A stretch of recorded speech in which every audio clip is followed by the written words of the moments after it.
VIP road cross করে চলে এসেছিলাম 1 নম্বর থেকে ডান দিকে নিয়েছি যশোর রোড, যেটা গিয়ে ন্যাশনাল হাইওয়ে 12 হয়ে যাচ্ছে। সো যশোর রোড থেকে এবার আমরা এই বিরাটির দিকে যাচ্ছি। এই এয়ারপোর্টের 2.5 নম্বর গেটে যে ফ্লাইওভারটা দিল্লি রোডের দিকে চলে গেছে সেটা ক্রস করলাম সব। এবার দেখো সব মিছিল হচ্ছে, মানে কীর্তন করতে লোকজন, সকালবেলা কীর্তন হচ্ছে, ভালো জিনিস। খঞ্জনি বাজিয়ে সুন্দর, নট ব্যাড। কিন্তু বাবা এদের শতকোটি প্রণাম, কি করে ভোরবেলা উঠে স্নান টান করে চন্দন লাগিয়ে সেজে গুজে চলে আসে কীর্তন করতে, ঠান্ডার মধ্যে হেঁটে অবশ্য আমরাও ছোটবেলায় করেছি, কারণ আমি বৈষ্ণব বাড়ির ছেলে। আমার বাড়ি নবদ্বীপে, বাবা মার বাড়ি নবদ্বীপে, তো আমরা সকালবেলা প্রভাত ফেরি কীর্তন এসব করেছি ছোটবেলায়। তো আজকাল মনে হয় বাবা এই সব সকালে উঠে শীতকালে কি করে স্নান করবো।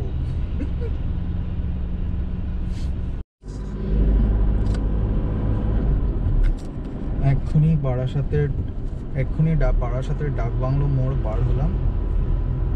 ডাকবাংলো মোড়ের পরে হেলাবরতলা আসার কথা। এবার হেলাবরতলা ঠিক কোন জায়গাটা আমি বারাসাতের উপর দিয়ে অনেকবার গেছি, কিন্তু ওরমভাবে জায়গা দেখে যাইনি। ডাকবাংলো মোড়টা চিনি, কিন্তু হেলাবরতলা ঠিক কোনটা, কারণ কোনোদিন ওখানে দাঁড়ানোর প্রয়োজন পড়েনি। এই রেলওয়ে ক্রসিং এসে গেছে। রেলওয়ে ক্রসিংয়ের পরে আমরা ওই বাঁ পাশে বারাসাত কলেজ পড়বে।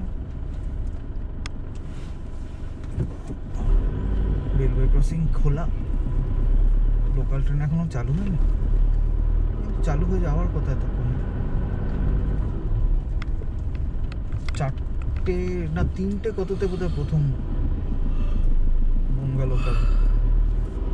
ছোটবেলার স্মৃতি থেকে বলছি, বনগা লোকালে কোনোদিন চাপিনি, কিন্তু কৃষ্ণনগর লোকালে প্রচুর চেপেছি, কারণ আমার মাসির বাড়ি কৃষ্ণনগর ছিল। তো তখন সেই জন্য জানি বনগা লোকাল। দমদম স্টেশনে অ্যানাউন্সমেন্ট হতো যে বনগা লোকালটাও ওই সময়টাতেই আসে মোটামুটি।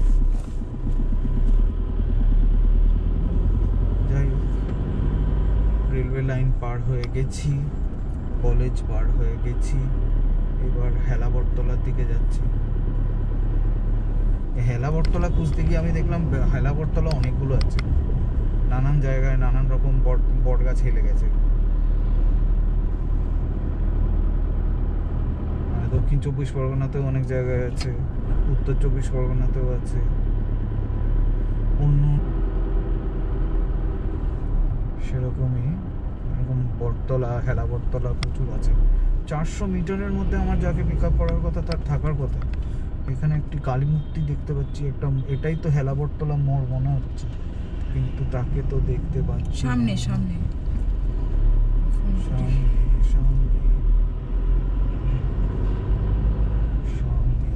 ব্লিঙ্কার জ্যাকেট, আর আমার গাড়ি তো হচ্ছে না।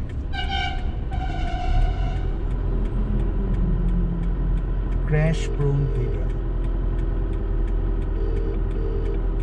এই তো নেতাজি স্ট্যাচু পেয়ে গেছি, ওই যে নেতাজি স্ট্যাচু, ওই তো সামনে।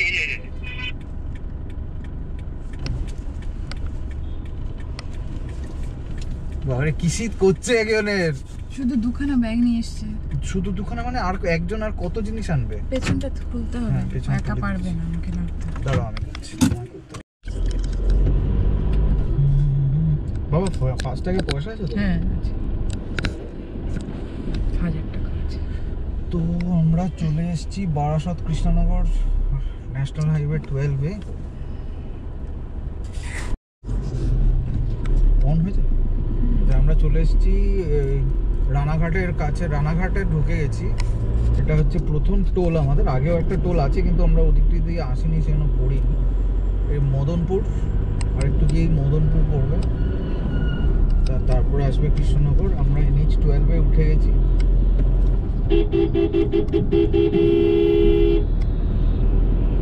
এই রাস্তাটাতে এত যাতায়াত করেছি যে মানে এখানে যে এরকম 4 লেন রাস্তা, এটা আমি ভাবতেই পারছি না।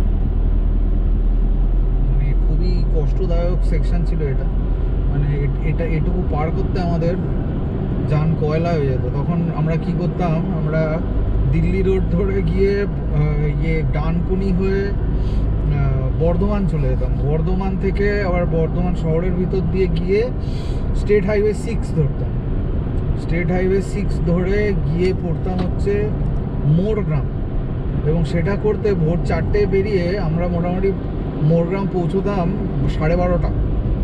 রাস্তা ওখানে এত খারাপ আর এত লোকাল গ্রামের ট্রাফিক। মোরগ্রাম হচ্ছে বহরমপুরের ঠিক পরে। তো অর্ধেক দিন চলে যেত ওই মোরগ্রাম পৌঁছতে, তারপরে হু করে টানতে হতো। আর শিলিগুড়ি পৌঁছতে পৌঁছতে ভোর 4টে বেরিয়ে রাত্রি 8টা 8:30 হয়ে যেত। এখন এই রাস্তাটা এরকম হয়ে যাবে আমি তো ভাবতেই পারছি না, এদিক দিয়ে সোজা কৃষ্ণনগর পৌঁছে যাচ্ছি।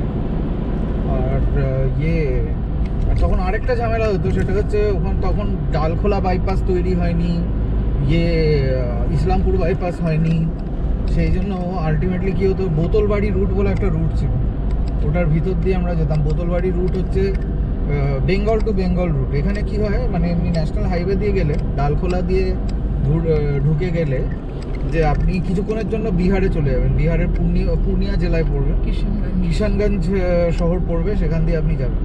কিন্তু এখান দিয়ে বেঙ্গল টু বেঙ্গল রুট বলতে বোতলবাড়ি রুটটাকে, সেটা হচ্ছে রায়গঞ্জের একটু পরে ডান পাশে গ্রামের মধ্যে ঢুকে যেতে হতো, এবং খুব সরু রাস্তা, মাঝে মাঝে ভাঙা কালভার্ট থাকতো। আর রাত্রিবেলা ওখানে ঢোকাটা খুবই বিপজ্জনক ছিল। ঢুকবেন তো আপনি বোটে, কিন্তু বেরোবেন কিনা এটা কেউ জানে না, কারণ ছিনতাই হয়ে যেতে পারে। যাই হোক, আমি না জেনে ওখান দিয়ে অনেকবার রাত্রিবেলা পাস করেছি, কিছুই হয়নি আমার। যাই হোক, তো এখন মানে কোনো কারণে যদি আপনার রাস্তায় একটু ডিলেও হয়ে যায়, এত নতুন বাইপাস হয়ে যাওয়ায় আপনার মানে বিপদের কোনো ব্যাপার নেই, আপনি সোজা রাত্রিবেলা বেরিয়ে যেতে পারবেন। কেননা এই এত বড় রাস্তায় গাড়ি চালানো খুব একটা কঠিন নয়, সরু রাস্তায় খুবই অসুবিধা। আর ডালখোলা যদি বাইপাস না যান তাহলে আপনার মানে কপালে দুঃখ আছে। তার কারণ হচ্ছে ওখানে একটা রেলওয়ে ক্রসিং ছিল আগে, মানে এখনও আছে, মেন যেটা হাইওয়ে ছিল, সেই রেলওয়ে ক্রসিংয়ে জ্যাম আপনার 3 ঘন্টাও চলতে পারে, আবার 3 দিনও চলতে পারে। আবারে কি কুয়াশা, টেরাকের পিছন পিছন। তো আপনারা দেখছেন উপরে বাঁদিকে দেখাচ্ছে কৃষ্ণনগর শহরে ঢোকার রাস্তা। কৃষ্ণনগর চলে এসেছি 123 কিলোমিটার বাড়ি থেকে, সল্টলেক থেকে। কিন্তু এবার কৃষ্ণনগর বাইপাস হয়ে গেছে, তাই কৃষ্ণনগরের পাশ দিয়ে বেরিয়ে যাবো, বেরিয়ে বহরমপুরের দিকে এগিয়ে যাবো। খিদে এখনও অতটা পাইনি, সুতরাং ওই জন্য দাঁড়াচ্ছি না। এখন পান্থতীর্থতে ইউজুয়ালি ভালো ব্রেকফাস্ট পাওয়া যায়, ওখানেই সব বাসগুলো দাঁড়ায়, রাত্রিবেলা ডিনারের জন্য ওখানে দাঁড়ায়। মানে যেগুলো শিলিগুড়ি, কলকাতা থেকে শিলিগুড়ির যে বাসগুলো, যেগুলো 7টা 7:30 8:30 9:30 এরকম সময় থামে, সবেরই একটা স্টপ থাকে কৃষ্ণনগরের পান্থতীর্থতে রাতের খাবারের জন্য। আর সেই পান্থতীর্থ এখনই ক্রস করবো, কিন্তু পান্থতীর্থতে আমরা দাঁড়াবো না, কারণ এখন সবে 6:52, এখনও সকালের প্রাতরাশের সময় তো হয়নি। দেখি বর্ধমান অব্দি টেনে দিই, তারপর দেখা যাবে যে ওখানে যদি খিদে পায় তাহলে রাস্তার পাশে দাঁড়িয়ে যাবো। এই পাশে দেখুন যে ব্রিজটা দেখছেন, এটা দেখো, পাশে যে ব্রিজটা দেখছেন এটা হচ্ছে কুয়াশা ঘেরা যে নদীটা দেখছেন, এটার উপরে আমি একবার মরতে মরতে বেঁচে গেছিলাম। এটা হচ্ছে খোড়ে নদী। এই নদীটা গিয়ে বাঁ পাশে বেশ খানিকটা গিয়ে ভাগীরথীতে পড়েছে। ভাগীরথী, যেটাকে আমরা গঙ্গা বলেই জানি, এই ভাগীরথীতে পড়েছে। এবার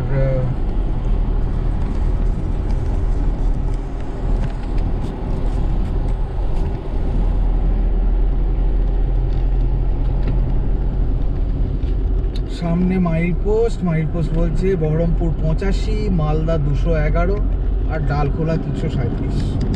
নম্বরগুলো বড় বড়, কিন্তু যেতে যেতে খুব তাড়াতাড়ি পৌঁছে যাবে।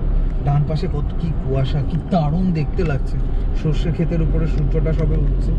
এখানে দাঁড়িয়ে একটা ছবি তুলতে পারলে হতো, কিন্তু প্রবলেমটা হচ্ছে এত ট্রাক আর রাস্তাটার পাশে খুব একটা জায়গা নেই, সেই জন্য একটু সাহস পাচ্ছি।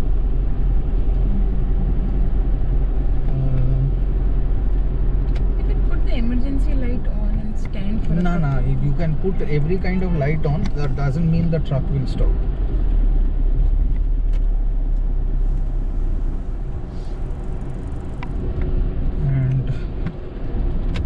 সিন্স ইউ সেড এবার একটু দাঁড়িয়েই যাই। এর ভিডিওটা খুব ভালো উঠবে, তুমি যদি এটা ভিডিও নাও নিজের ফোনে কি ভিডিও নেবো বলে? এই এই এই এই জায়গাটা এইবার সূর্যটা ভালো লাগছে। এবার ভালো লাগছে সূর্যটা দেখতে, ওই জন্য বলছি। সে তো বুঝলাম, কুয়াশা তো খুব একটা সাহস পাচ্ছি না আর কিছু না। সিদ্ধার্থ ব্যানার্জি কিছু একটা বলেছে।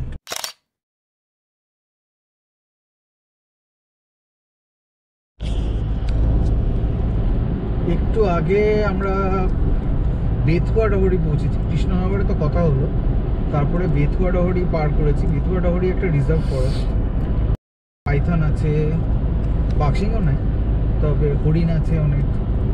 তো এবার আমরা প্রায় বহরমপুরের কাছে পৌঁছে গেছি, 38-35 কিলোমিটার গেলেই বহরমপুর। তার আগে এটা একটা জিনিস বলে রাখি, একটা জিনিস খেয়াল রাখবেন এই রাস্তাটাতে, এটা নিশ্চয়ই আপনারা জানেন, কেননা আমি তো প্রথম বলছি না, এই রাস্তায় হরদম কেউ না কেউ যাচ্ছে, কেউ না কেউ ব্লক করছে। যাই হোক, মোট কথা কৃষ্ণনগরের পরে আর বহরমপুরের মাঝখানে বেশ কয়েকটা জায়গা আছে যেখানে রাস্তাটা হঠাৎ করে 2 লেন হয়ে গেছে 4 লেন থেকে। আপনি ফট করে বুঝতে পারবেন না, তার কারণ হচ্ছে যে 4 লেন কিন্তু আছে, ওপাশে জায়গা করা আছে, ডিভাইডার আছে, কিন্তু রাস্তাটার কেন জানি না কেউ টারম্যাকটা তৈরি করে, কেউ পিচটা করে, তাই হঠাৎ করে 2 লেন হয়ে গেছে। এবার এটা খেয়াল রাখবেন এই জন্য যে আপনি ধরুন ফুল স্পিডে আসছেন, হঠাৎ করে 2 লেন হয়ে গেছে, আপনার মুখোমুখি হঠাৎ করে আপনি দেখবেন ট্রাফিক আসছে, তখন ফট করে খুব প্রচণ্ড জোরে ব্রেক কষতে হবে, দুর্ঘটনা ঘটে যাওয়ার একটা চান্স আছে, সেই জন্য একটু খেয়াল রাখবেন। আর পৌঁছে গেছি আমরা পলাশি, মানে এখানে এখনও সিরাজদৌল্লা যুদ্ধ করছে না, মনে হয় এতক্ষণে বাড়ি চলে গেছে। মানে যাই হোক, সেই 1757 পলাশির যুদ্ধ, যেখানে মির্জাফর বিশ্বাসঘাতকতা করেছিল, সেই যার ফলে আমরা ব্রিটিশদের অধীনে গেছিলাম। সবাই আর বলে লাভ নেই, অনেক পুরনো কথা। যাই হোক, এই পলাশিতে আপনারা, আমি ছোটোবেলায় গেছি, পলাশির যুদ্ধক্ষেত্রটা দেখে আসতে পারেন। ওখানে একটা স্মৃতিসৌধ মতনও আছে, এখনও আছে কিনা জানি না, আমি যদিও ছোটোবেলায় গেছি। আর সেই বিশ্ববিখ্যাত পলাশির যুদ্ধের যে জায়গা পলাশি, সেটাই আমরা এখন পার করছি। এরপরে একটু পরেই চলে আসবে বহরমপুর। ওই তলা দিয়ে গিয়ে ঘুরে আসতে হতো, বেশ লড়াই করতে হবে ওই জায়গাটা। তোমরা হাজারদুয়ারি ভেতরে ঘোরোনি না? হ্যাঁ, আমি ঘুরছি। আমি যাই না, আমি ক্লাস 8-এ গেছি হাজারদুয়ারি, ওই বহরমপুর, বিবি কা মাকবাড়া। বহরমপুর টাউন নয়, বহরমপুর টাউন। এখানকার লোকেরা খুব ভরম করে। পলসন্ডা, সাঁওতাল তরকা রুটি পাওয়া যায় পলসন্ডায়। পলসন্ডায়। ওখানে ধাবা আছে, বচ্চন সিং এর ধাবা। এই সে তো কলকাতাতেও আর আছে। এখানকার মানে তরকার স্পেশালিটি কি বলতো? কালো ডালের তরকা, ও আচ্ছা, কুচকুচে কালো, ব্ল্যাক। ও দারুণ, আমার দারুণ লাগে কালো ডালের তরকা। ডিম ফিম দিয়ে আর একটু ড্রাই টাইপের হয়, টাল টালে ঝোল হয়। হ্যাঁ, ভেরি নর্থ ইন্ডিয়ান তরকা। ওরে হাল্লা রাজার সেনা, তোরা এরম ভাবে গেলে কি করে চলবে?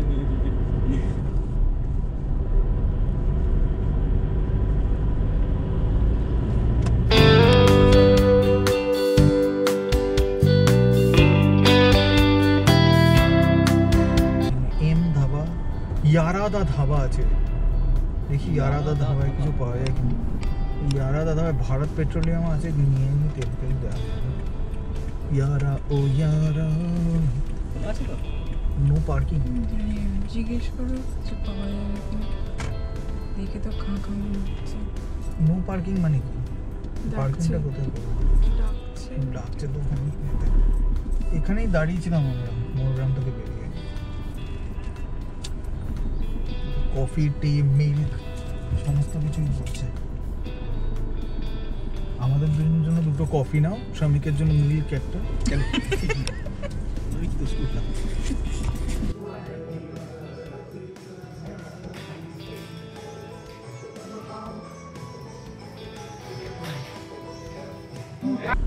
তো বহরমপুর বহরমপুর পার হয়ে গেলাম, মোরগ্রাম পার হয়ে গেছি।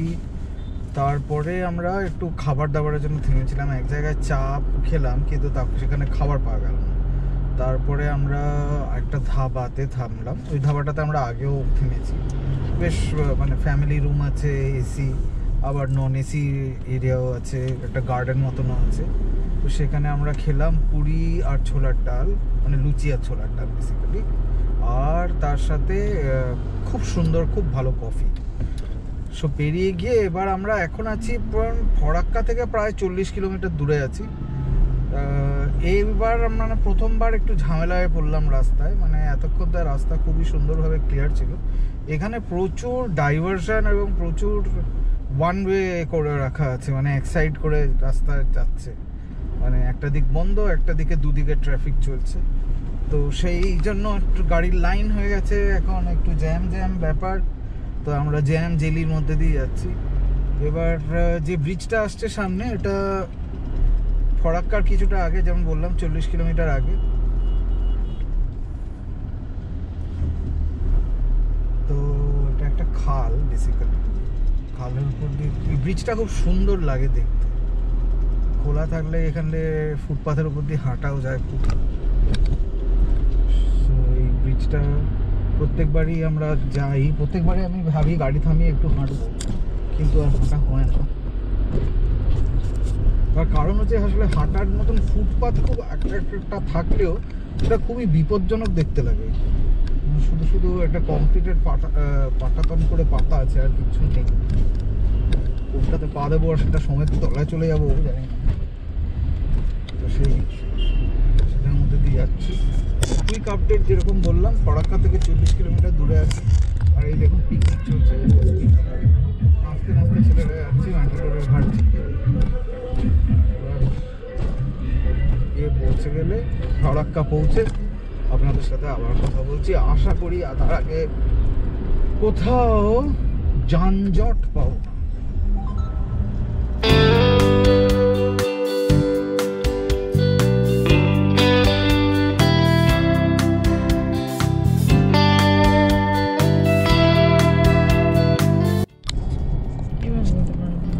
তৃতীয় টোলে চলে এসেছি, বহরমপুর ফরাক্কা সেকশনে। এটা প্রথম টোল ছিল ইয়েতে কৃষ্ণনগরের আগে, বারাসাত কৃষ্ণনগর সেকশনে, তারপরে কৃষ্ণনগর বহরমপুর, আর এখন বহরমপুর ফরাক্কা।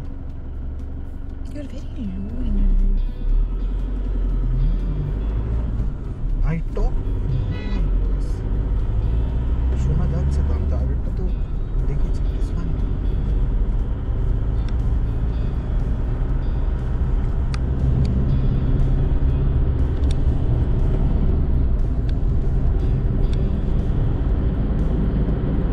কিলোমিটারটা দিচ্ছে না। পৌঁছে গেছি ফরাক্কা। আপনাদের যে সকাল সকাল বলেছিলাম যে একটা আয়নাটাকে উপরে নিয়ে চলে গেছে, সেটার একটা ব্যবস্থা করা গেছে। একটা ছোট আয়নার কাঁচ, ওটার মধ্যে ফেভিকুইক দিয়ে লাগানো হয়েছে। বাপরে কি জল! তবে দেখুন আমরা ফরাক্কা চলে এসেছি, সবে 11টা 11:15 বাজে, তাও বাজতো না, 11:15টার মধ্যে বা 11টার মধ্যেই পৌঁছে যেতাম। যেহেতু বাঁ পাশটা দেখতে পাচ্ছিলাম না, তাই আস্তে আস্তে গাড়ি চালিয়েছি। আপাতত পৌঁছে গেছি ফরাক্কা।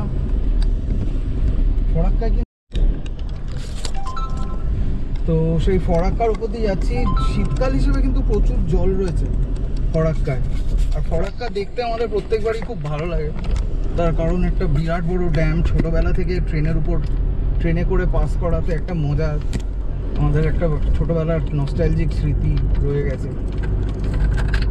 যখন শিলিগুড়ির দিকে যেতাম, তখন ট্রেনে করে যাওয়ার সময় ফরাক্কা আসবে এই নিয়ে একটা নিজেদের মধ্যে একটা উত্তেজনা, স্পেশালি বাচ্চাদের মধ্যে একটা উত্তেজনা থাকে।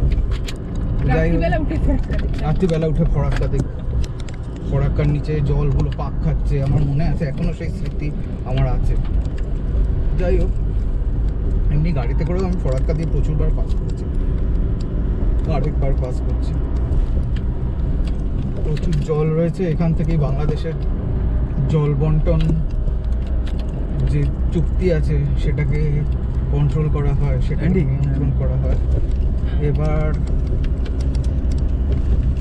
আরেকটা জিনিস হচ্ছে, এখানে এমনিতে কিন্তু জ্যাম হয়, কিন্তু আজকাল দেখছি জ্যাম নেই। আর সিআইএসএফ থাকে একদম ঢোকার মুখটাতে, যারা সিআইএসএফ থাকে এবং ওরাই নিয়ন্ত্রণ করে যে কজন উঠবে ফরাক্কা ব্রিজের উপরে, কতগুলো গাড়ি উঠবে। কিন্তু এবার দেখছি কিছুই নেই এবং টোটো চলছে ফরাক্কার উপর দিয়ে, অদ্ভুত ব্যাপার। যাই হোক, তো এই ফরাক্কা এক্ষুনি পার হয়ে যাব। রাস্তাটাও আগের চেয়ে একটু ভালো হয়েছে, মানে গর্তগাতটা এখনও আছে, কিন্তু আগে খুবই খারাপ অবস্থা ছিল, মানে একটু জোরে চালানো যেত না।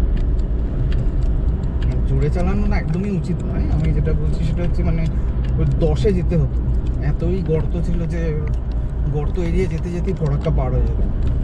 এবার দেখছি রাস্তাটা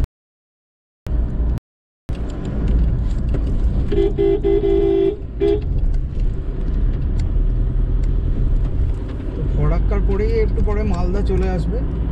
মালদার আগে অবশ্য কালিয়াচকও আমরা পার হয়ে গেছি। মালদার আগে আরেকটা জায়গা আসে, খুব জ্যাম পড়ে ওই জায়গাটাতে, বাজার থাকে প্রচণ্ড। তো দেখি ওই জায়গাটাতে কীরকম ভিড় থাকে। তারপর তো মালদা বাইপাসে উঠে যাব। মালদা বাইপাসে একবার পৌঁছে যেতে পারলে অনেকটাই মালদাটা পার করে দেওয়া যাবে। এই বলতে বলতে আমরা ফরাক্কা পার হয়ে গেছি।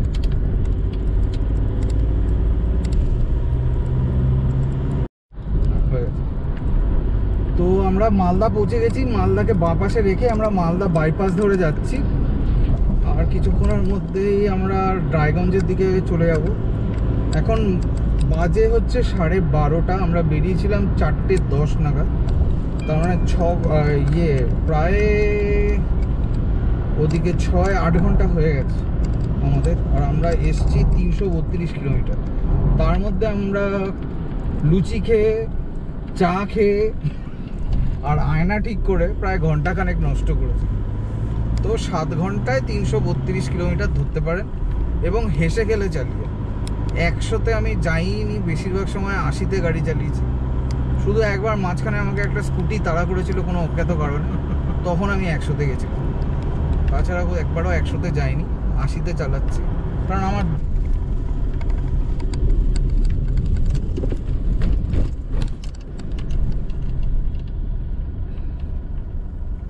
আর একটু গিয়ে এই হোটেলটা আপনাদের বেশিক্ষণ ওয়েট করতে হবে না। আচ্ছা, এটা কিন্তু মালদা শহরটা শেষ হয়ে গেল, মানে যে একটু আগে বাঁদিকে মালদা শহরের একটা রাস্তা ঢুকে গেছিলো, বাইপাসটা যেখান থেকে শুরু, এবার সেটা গিয়ে এখানে বুলবুল চন্ডি ফন্ডি এসব জায়গা আসে, সেসব জায়গা পার হয়ে এই ক্রসিংটাতে কিন্তু অফিসিয়ালি মালদা শহর শেষ।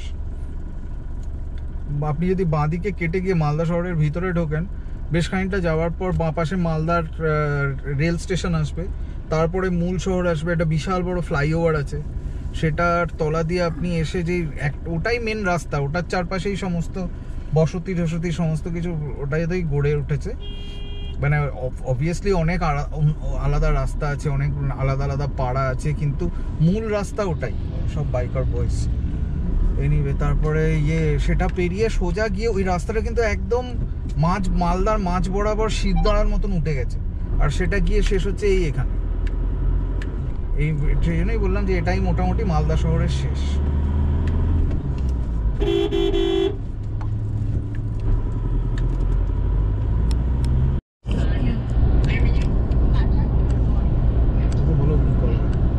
I'll call you back.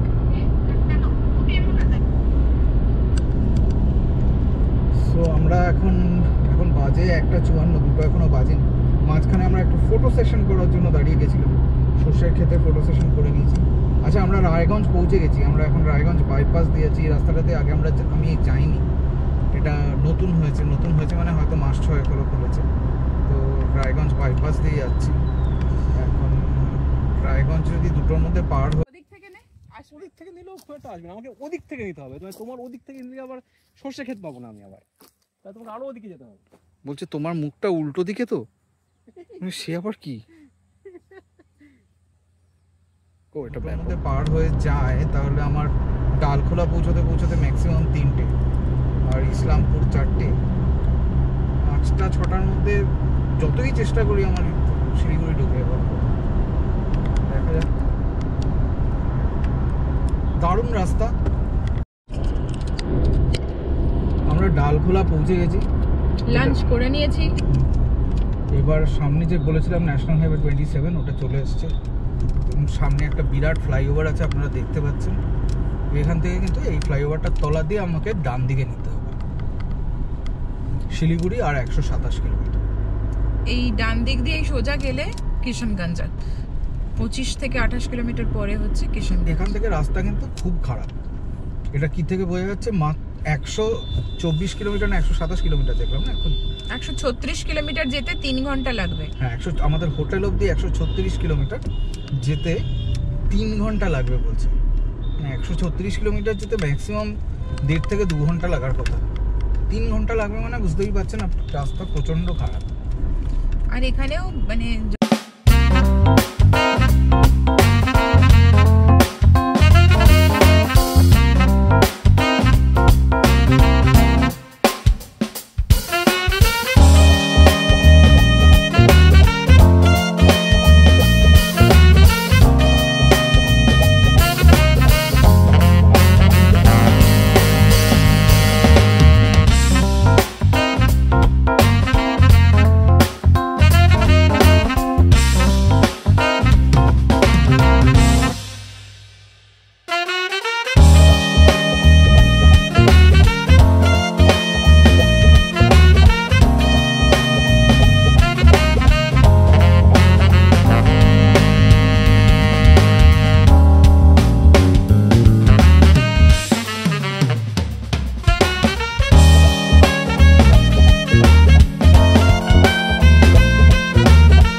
এসছি ওই ডালখোলা ফ্লাইওভারটা থেকে, যেখানে আমরা ডান দিক নিয়েছিলাম।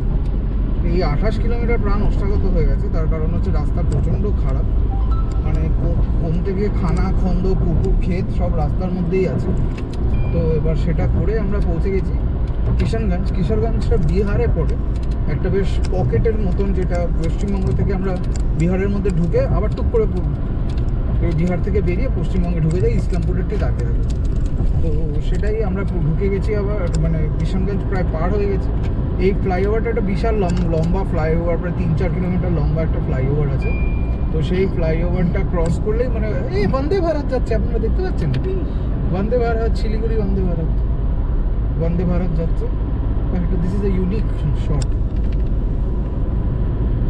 সো আমরা বন্দে ভারত ক্রস করলাম। এবার কিষানগঞ্জ পার হয়ে গেছি। এবার আমরা আবার ওয়েস্ট বেঙ্গলে ঢুকে যাব। ঢুকে ইসলামপুরের কাছে গিয়ে আবার ইসলামপুর বাইপাস নিয়ে নেবো আমরা। আর ইসলামপুর বাইপাস নিয়ে তাহলে আমরা মোটামুটি আমরা মেরে এনেছি, আর একটুখানি গেলেই শিলিগুড়ি।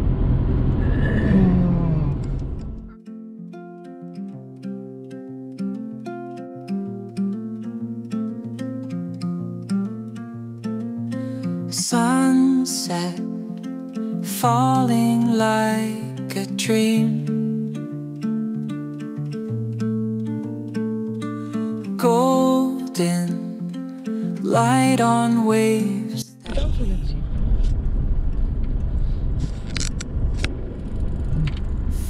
আমরা একটা অন্ধকার রাস্তায় পৌঁছে গেছি।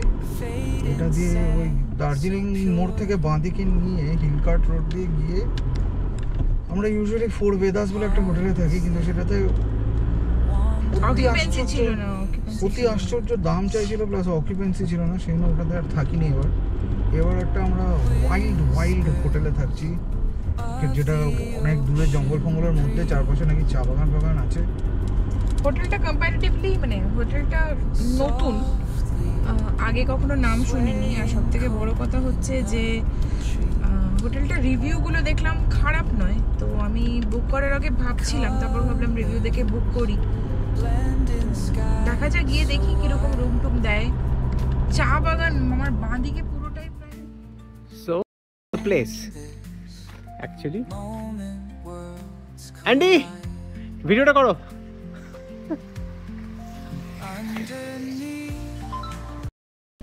This is the Roots. Now over to Andy. Hi, so Andy. we're staying here. It's called the Roots by Mount Olive. We have booked a 3-bedroom. And why am I speaking in English? আচ্ছা, আমরা হোটেলে পৌঁছে গেছি। এটা roots by Mount olive. এটা একদম main Darjeeling হাইওয়ের ওপরে হিলকার্ট রোডে। আর আপনি সোজা গেলে বাঁদিকে গেলে সেবক রোড পড়বে। আর আমরা এখানে একটা 3 জনের রুম নিয়েছি। বেশ বড় রুমটা, 3টে ডাবল বেড। রুমের যে জানলাটা আছে, দ্য বেস্ট থিং ইজ, সব থেকে ভালো ব্যাপার হচ্ছে রুমের যে জানলাটা আছে তার যেটা সকালবেলা খুললে আপনাদের আমি দেখাবো, পুরো চা বাগানটা পেছনে দেখা যায়।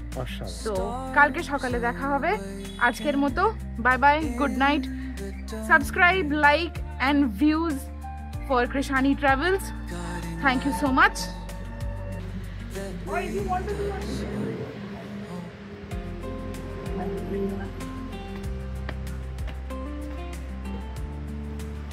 এটা রেজিস্ট্রেশন জায়গা। এরিয়া আমাদের রুমটা 2nd ফ্লোরে। এটা এই হোটেলটা একদমই নতুন, সবে তৈরি হয়েছে আর ভীষণ পরিষ্কার পরিচ্ছন্ন। রিভিউজও দেখবেন আপনি, আমি booking.com এ বুক করেছিলাম, রিভিউজও পাবেন আপনি, খুব ভালো রিভিউজ হোটেলটা। আর যেমন আমি বললাম, আমি 3 জনের রুম বুক করেছিলাম। এখানে একটা সিটিং এরিয়া আছে। আমাদের রুমটা বাঁ দিকে, রুম নাম্বার 05।